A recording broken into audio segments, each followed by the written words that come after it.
Hello everyone, welcome back to AESOPS Fables.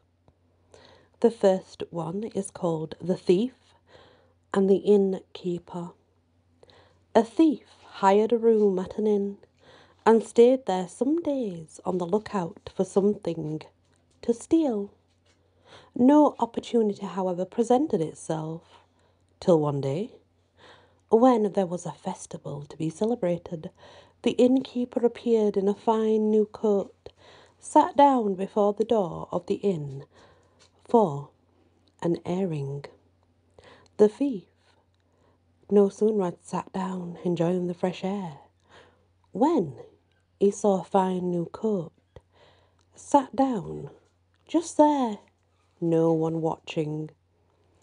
No sooner had the thief set eyes upon this coat, and he longed to get the possession of it.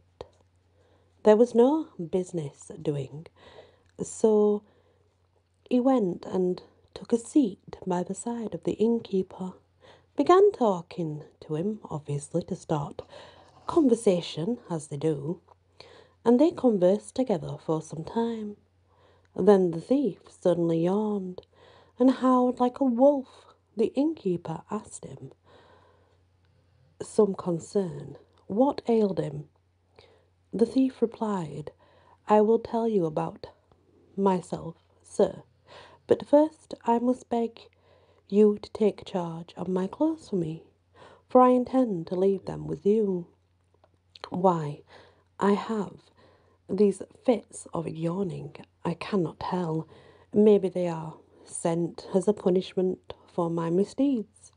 But whether the reason, the facts are that when I have yawned 3 times, I become a ravenous wolf and fly at men's throats.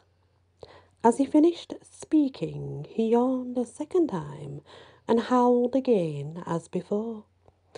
The innkeeper, believing every word that he had said, was now terrified, and at the prospect of being confronted with a wolfman, got up hastily and started to run indoors. But the thief caught him by the coat and tried to stop him, crying, Stay, sir, stay, and take charge of my clothes, or else I shall never see them again. As he spoke, he opened his mouth and began to yawn for the 3rd time. The innkeeper, now mad with fear of being eaten by a wolf, slipped out of his coat, which remained in the thief's hands, and he bolted into the inn, locked the door behind him, and the thief then quickly stole off with his spoil, that being a precious coat that the innkeeper had on himself. If you listen to that story, you'll realise that you think he's going to steal a coat that's laid on the side, but that's not his plan. He doesn't care about the coat that's left unattended.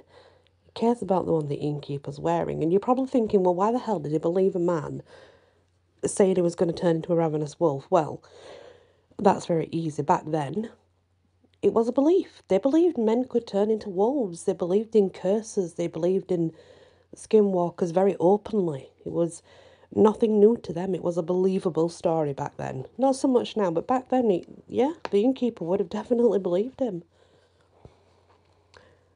The pack ass and the wild ass. A wild ass was wandering idly about. One day came upon a pack ass, lying at full length in a sunny spot, thoroughly enjoying himself. Going up to him, he said, what a lucky beast you are. Your sleek coat shows how well you live, and I envy you. Not long after, the wild ass saw his acquaintance again, but this time was carrying a heavy load, and his driver was following behind, beating him with a thick stick. Ah, my friend, said the wild ass, I don't envy you any more, for I see you paid dear for your comforts. There is a lesson in that, and it's this. Advantages that are dearly bought are doubtful blessings. I think we can say that's true. These lessons are actually quite true and they have lessons in them. They're not fake, they actually do have proper meaning behind them. The ass and his masters. A gardener had an ass, which had a very hard time of it. What with scanty food, heavy loads, constant beatings, the ass therefore begged Jupiter to take him away from the gardener and hand him over to some other master. So Jupiter sent Mercury to the gardener to bid him to sell the ass to a potter, which he did. But the ass was as discontented as ever, for he had to work harder than before. So he again begged Jupiter for relief a second time. Jupiter, obviously, he obliged abruptly and arranged that he should be sold to a tanner. But when the ass saw what his new master's trade was, he cried in despair, "Why wasn't I content to serve either of my former masters? Hard as I had to work, and badly as I was treated, for they would have buried me decently. But now I shall come in the end to the tanning vat."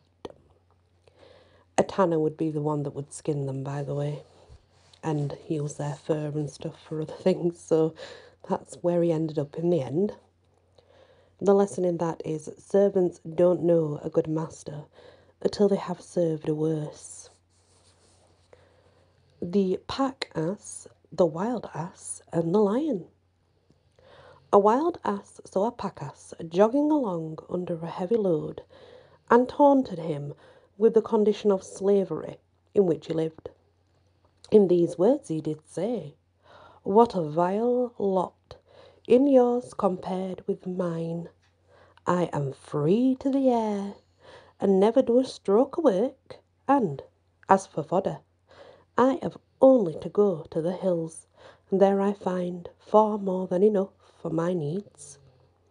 But you depend on your master for food, and not only that, he will make you carry heavy loads every day, and he will beat you unmercifully." At that moment, a lion appeared just on the scene and made no attempt to molest the pack ass, owing the preference to the other ass for the presence of the driver. And so he fell upon the wild ass, who had no one to protect him, and without more ado made a good meal of him.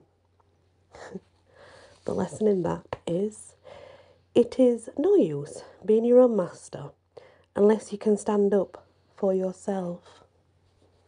The ant. Ants were once men who made their living by tilling the soil.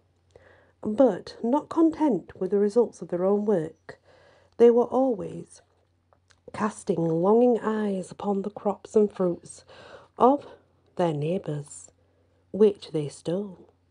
Whenever they got the chance, they would take this and take that, and add more to their store. At last, their covetousness made Jupiter so angry that he changed them into ants. But though his forms did change them, still their nature did remain upon them, even to this day. That's why the ants still go about among many people's foods and steal of them, and use it like a labour to store them up for their own use. Now that's really, really old language actually. It's worded very wrong for a start. But what it actually means is men that stole other people's crops when they weren't doing well themselves, Jupiter decided to turn them into ants because of their meanness, but when he turned them into ants, it did not change the nature they had to steal food. That's why ants steal food and store it. The lesson in that is, you may punish a thief, but his bent remains. Which means you can punish someone for the bad deeds, but it's not going to change the nature. So yeah, the reason why they do go on a lot about Jupiter and Mercury, they are not talking about planets, okay? They are talking about gods and goddesses of the time. You have to remember this is looking at like a time when Greece was very much spread and that belief system was spread. So it would be Jupiter as in the god Jupiter and the god of Mercury and stuff like that. The frogs and the well. Two frogs lived together in a marsh, but one hot summer the marsh dried up and they left it to look for another place to live in. For frogs like damp places if they can get them. By and by they came to a deep well, and one of them looked down into it and said to the other, "This looks a nice cool place. Let us jump in and settle here." But the other, who had a wiser head on his shoulders, replied, "Not so fast, my friend. Supposing this well dried up like the marsh, how should we get out again?" The lesson in that is, think twice before you act. The crab and the fox. That sounds interesting. The crab once left the seashore and went and settled in a meadow some way inland, which looked very nice and green and seemed likely to be a good place to feed in. But a hungry fox came along and spied the crab and caught him.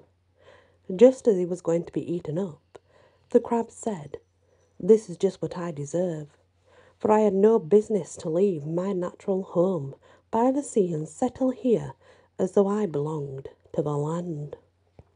The lesson in that is, be content with your lot. There's a lot of those stories, if you haven't noticed, the fables about the animals making mistakes, and then at the end they always quote, they deserved it because they made the mistake. There's a lot of those. The fox and the grasshopper. A grasshopper sat chirping in the branches of a tree. A fox heard her and, thinking what a dainty morsel she would make, he tried to get her down by a trick. Standing below in full view of her, he praised her song in the most flattering terms and begged her to descend, saying he would like to make the acquaintance of the owner of such a beautiful voice. But she was not taken in, and replied, "You are very much mistaken, my dear sir. If you imagine I am going to come down, well, imagine again. I keep well out of the way of the likes of you and your kind. Ever since the day when I saw numbers of grasshoppers, wings strewn about the entrance to a fox's earth. So be on your way." That's interesting that a grasshopper is brainy enough to know that, but for some reason other animals are not. That's the end of this episode of Fables. Thank you for listening. And yeah, many blessings. Very interesting fables indeed.